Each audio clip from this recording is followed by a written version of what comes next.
देखिए, आईन पाकिस्तान जो है बहुत वाज़ेह है। उसके बाद हमारे इलेक्शन लॉज़ बहुत वाज़ेह हैं। लिहाज़ा तमाम कवानीन जो हैं वो आइन की रोशनी में जो हैं उनके मुताबिक चलने हैं। अब अगर इलेक्शन 90 दिन के अंदर नहीं होता और बुरी सेटअप को आप मज़ीद आगे बढ़ाना चाहते हैं, तो उसके लिए बहुत सारी मज़बूत रीज़न्स चाहिए। वो कौन से ऐसे हालात हैं जो मुल्क के अंदर जिसकी वजह से इलेक्शन नहीं हो सकते? पहले तो ये सर फिर इसके लिए उन्हें सैटिस्फाई करना पड़ेगा सुप्रीम कोर्ट को कि जी हम इलेक्शन क्यों नहीं करवा रहे और वहाँ से परमिशन लेनी होगी। अगर सुप्रीम कोर्ट इस बात पे सैटिस्फाई होती है कि मुल्क के अंदर हालात ऐसे हैं कि अब इलेक्शन नहीं हो सकते अभी, तो उन हालात में तो इलेक्शन को इल्तवा में किया जा सकता है। लेकिन अगर सुप्रीम कोर्ट इस बात पे एग्री नहीं करती, हुकूमत बज़ाते खुद ऐसा कोई फ़ैसला नहीं कर सकती। अलबत्ता इलेक्शन कमीशन भी अगर कोई फ़ैसला करेगा तो वो भी सुप्रीम कोर्ट में ही इसको जाना जाना होगा और उस जब तक सुप्रीम कोर्ट ऑफ पाकिस्तान इसकी इजाज़त नहीं देती उस वक्त तक इलेक्शन का इल्तवा नहीं हो सकता। अच्छा, अगर आइन को वायलेट किया जाए तो? देखिए, अगर आइन की खिलाफ वर्जी की जाती है तो आइन की किसी भी दफ़ा की वायलेशन होगी तो आर्टिकल 6 है कानून के मुताबिक, उसके मुताबिक जो भी वायलेट करेगा आर्टिकल 6 जो है उसके मुताबिक कार्रवाई होगी जिसमें सज़ाए मौत है। आपने देखा होगा जब भी आइन की कोई बात होगी और आइन की कोई खिलाफ वर्जी करेगा तो उस पर आर्टिकल 6 लगता है। इलेक्शन में इलेक्शन कमीशन अनाउंस करेगा 90 डेज़ के अंदर का अपना स्केड्यूल। लेकिन इलेक्शन कमीशन को अंडर द इलेक्शन एक्ट भी एक पावर है, एक इख्तियार है कि वो जो अपना शेड्यूल अनाउंस करता है उसमें रद्द-बदल कर सकता है।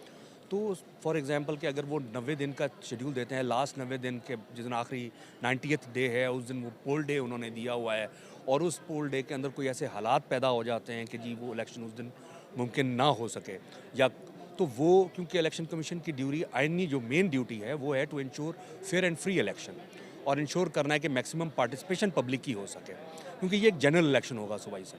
तो अगर कोई ऐसी सिचुएशन हो सकती है तो उनके पास ये इख्तियार ज़रूर है कि वो उसमें चेंज कर सकते हैं कुछ अरसे के लिए, डेट आगे पीछे कर सकते हैं, लेकिन वो इनडेफिनेट पीरियड के लिए नहीं होगी। और दूसरा उनको फिर एक कुछ स्ट्रॉन्ग रीज़न भी देना पड़ेगा उसमें कि जी वो जस्टिफाई जिसको कर सकें अपने उस डिसीजन को इलेक्शन की डेट कोई आगे करने के लिए कोई मुनासिब रीज़नेबल वक्त तक में अगर होगा, क्योंकि अगर वो रीज़नेबल नहीं होगा तो हाई कोर्ट की जुरिस्डिक्शन के अंदर आ जाएंगे, वो जुडिशरी रिव्यू हो सकेगा order.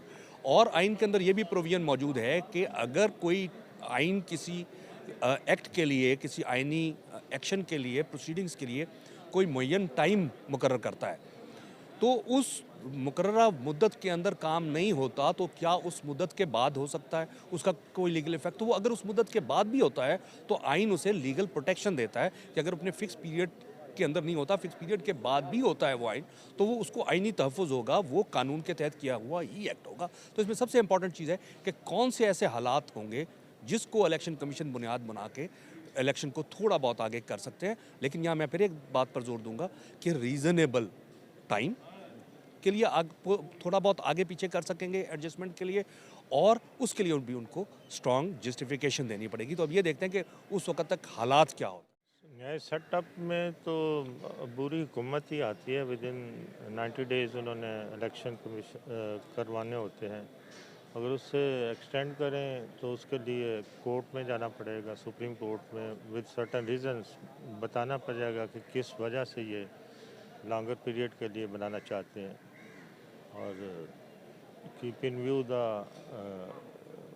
Social and economic conditions of country और माशी हालात टॉप प्रायोरिटी पे वो हैं, उनको मद्देनज़र रख के उन्होंने आइंदा हिकमत अमली अपनानी होगी ताकि दुनिया में पाकिस्तान का अच्छा इमेज पड़े और स्टेबल गवर्नमेंट की तरफ बढ़ते जाएं पाकिस्तान के कदम।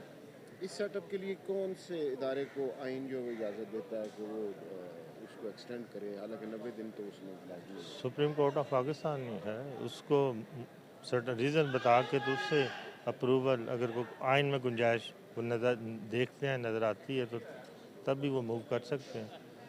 अदरवाइज़ तो 90 डेज़ का है।